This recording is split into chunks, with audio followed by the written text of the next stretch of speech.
नमस्कार दोस्तों, हम लोग चैप्टर 3 पढ़ रहे हैं। इस चैप्टर का नाम है Nazism and the rise of Hitler. इसको हम लोग 3 पार्ट में बांटे थे, Weimar republic, rise of Hitler और नाजी वर्ल्ड व्यू। आज हम लोग नाजी वर्ल्ड व्यू पढ़ेंगे। हम लोग देखेंगे कि नाजियों का समाज के प्रति क्या विचार थे, नाजियों का युवाओं के प्रति क्या विचार थे, और नाजियों का महिलाओं के प्रति क्या विचार थे, और अदर्स के प्रति क्या विचार थे। ठीक है, इस टॉपिक के पढ़ने से पहले हम लोग पिछले बातों को रिकॉल कर लेते हैं। हम लोग देखे थे कि नाजी पार्टी की सत्ता में आने के बाद कैसे हिटलर जर्मनी में डिक्टेटरशिप यानी तानाशाह स्थापित करता है। हम लोग देखे थे कि खुद को हेड ऑफ स्टेट घोषित कर लेता है, खुद को यानी राष्ट्रपति घोषित कर लेता है। एक फायर डिक्री के माध्यम से सिविल राइट को सस्पेंड कर देता है, फ्रीडम ऑफ स्पीच या कुछ लिखने बोलने की स्वतंत्रता को सस्पेंड कर देता है, और एक आगे इनेबलिंग एक्ट के माध्यम से पार्लियामेंट को दरकिनार कर देता है और शासन डिक्री के माध्यम से चलाने लगता है। और जुडिशरी, एग्जीक्यूटिव, मीडिया सभी पर कंट्रोल स्थापित कर लेता है। तो हम लोग जानते हैं कि जुडिशरी, एग्जीक्यूटिव यानी कोई भी इससे ही रिलेटेड कोई भी डेमोक्रेटिक इंस्टीट्यूशंस पर अगर किसी एक इंस्टीट्यूशन का, एक व्यक्ति का कंट्रोल हो जाता है तो वह स्थिति डिक्टेटरशिप वाली हो जाती है, तानाशाह वाली हो जाती है, यानी कि एक व्यक्ति में पावर लिमिटेड हो जाता है। ठीक है, तो आगे हम लोग देखे थे कि कैसे पॉलिटिकल पार्टी को या ट्रेड यूनियन को बैन कर देता है सिवाय नाजी पार्टी को छोड़कर।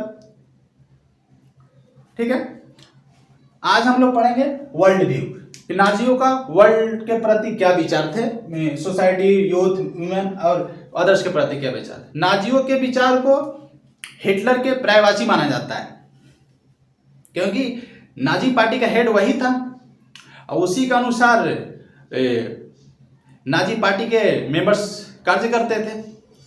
ठीक है, आइए देखते हैं एक कि उसके सोसाइटी के प्रति क्या विचार थे।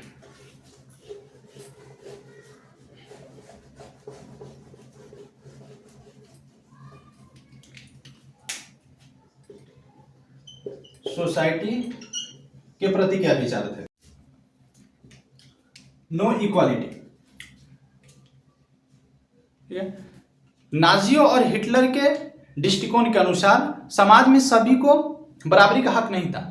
समाज नस्ल के आधार पर बटा हुआ था। समाज में ऊपरी पैदान पर नीली आंख वाले नाडिक आर्यन थे, समाज के निचले पैदान पर जिप्सी और यहूदी थे। तो हम लोग देखें कि समाज रेस के आधार पर बटा हुआ था। ऊपर के पैदान पर नाडिक आर्यन थे, नीली आंख वाले, और समाज के निचले पैदान पर यहूदी और जिप्सी थे। जिप्सी मतलब कैटेगरी में बांटा हुआ था, समुदाय को कैटेगरी में बांटा गया था। दूसरी बात, ये कुछ विद्वान मानते हैं कि हिटलर चार्ल्स डार्विन और स्पेंसर के विचारों से ज्यादा प्रभावित था, ऐसा उन लोगों का मानना है। चार्ल्स डार्विन ने अपने एवोल्यूशन और नेचुरल सिलेक्शन में पौधों और प्रजातियों की उत्पत्ति के बारे में बताया है। उसमें उन्होंने बताया है कि बदलते परिस्थिति के अनुसार वही जीव जिंदा रह सकता है जो परिस्थिति के अनुसार अपने आप को ढाल ले। ठीक है, और स्पेंसर ने अपने सर्वाइवल ऑफ द फिटेस्ट में बताया है कि वही जीव जिंदा रह सकता है जो सर्वोत्तम हो, जो फिटेस्ट हो। तो इस विचार का हिटलर से क्या लेना देना है यहाँ पर? तो ये है कि हिटलर और नाजी उस विचारधारा को ज्यादा प्रचारित करते थे, इसलिए कि समाज में हम सबसे सर्वश्रेष्ठ हैं, हम ही को जीने का अधिकार है, नाजियों का ही जीने का अधिकार है। और इसके अलावा जो नार्डिक आर्यन के अलावा जो भी प्रजाति है, जो भी रेसेस है, वो सक्षम नहीं है, वो अनडिजायरेबल है।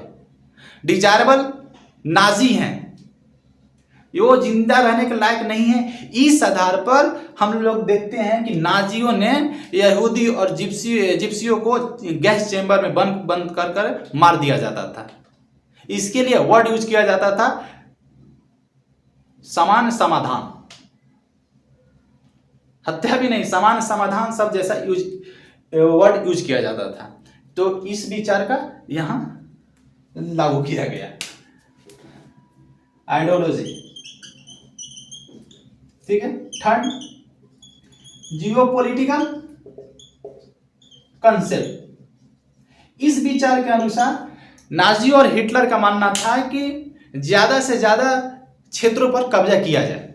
इससे क्या होगा कि एक तो संसाधन संपन्न क्षेत्र हमारे पास आएंगे, दूसरी बात कि हमारी ज्यादा से ज्यादा जनसंख्या का एक्सपेंशन होगा, यहाँ वहां पर लोग जाकर बसेंगे, और तीसरी बात कि जो नॉर्डिक आर्यन थे, जो जिनको ये लोग प्योर शुद्ध है प्रजाति मानते थे, उनको वो जो जहां पर ये लोग रहते हैं उस क्षेत्र को भी कब्जा कर लिया जाए। इसी प्रयोगशाला में हम लोग देखते हैं कि पोलैंड पर जर्मनी ने हमला करता है और सेकेंड वर्ल्ड वॉर का स्टार्ट हो जाता है।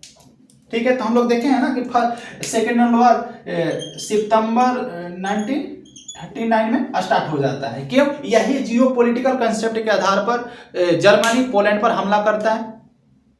ठीक है, तो हम लोग ये देख लिए।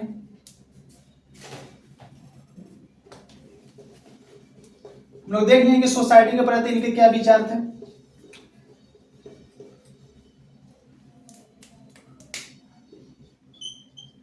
युवाओं के प्रति इनके क्या विचार थे। युवाओं को नाजी पार्टी की सदस्यता दिलाने पर मजबूर कर दिया जाता था। एक यूथ नाजी पार्टी होती थी जो युवाओं को भर्ती करती थी, यूथ नाजी पार्टी। इसमें युवाओं को हर हाल में मेंबरशिप लेना होता था।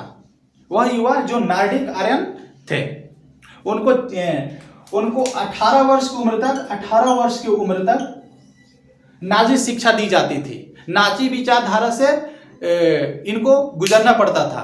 नाजी विचारधारा में ये था कि कौन से सर्वश्रेष्ठ है, कौन से सर्वश्रेष्ठ नहीं है, किसको सही मानना है, किसको सही नहीं मानना है। सिलेबस भी, जो स्कूल के सिलेबस भी थे, वो नाजी विचारधारा के आधार पर ही तैयार होते थे। इन युवाओं को यहूदी और जिप्सियों के प्रति एकदम शत्रुता की भावना पैदा कर दिया जाता था। इनमें अपने देश के प्रति लड़ने के लिए तैयार किया जाता था और राष्ट्रवाद के भावनाओं से ओतप्रोत कर दिया जाता था। ठीक है, इनको बहुत बड़े बड़े सपने दिखाए जाते थे। ठीक है,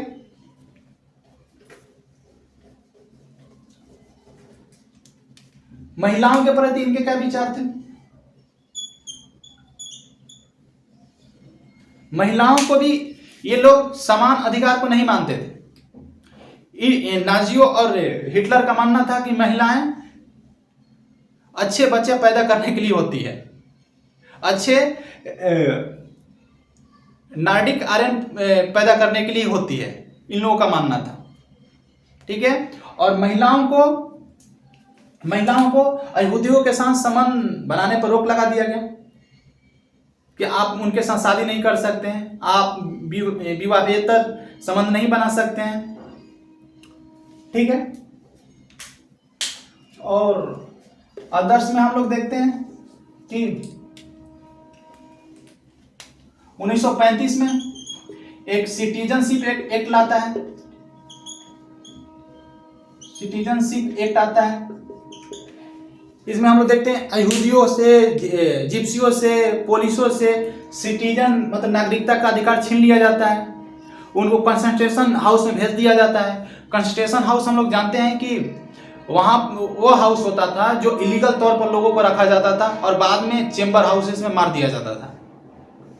ठीक है, तो सिटीजनशिप एक्ट के माध्यम से भी बहुत सारे जो मतलब अन्य प्रजाति के लोग थे उनका मानना था नाजी और हिटलर को उसको कंसंट्रेशन हाउस में भेजकर मार दिया जाता था।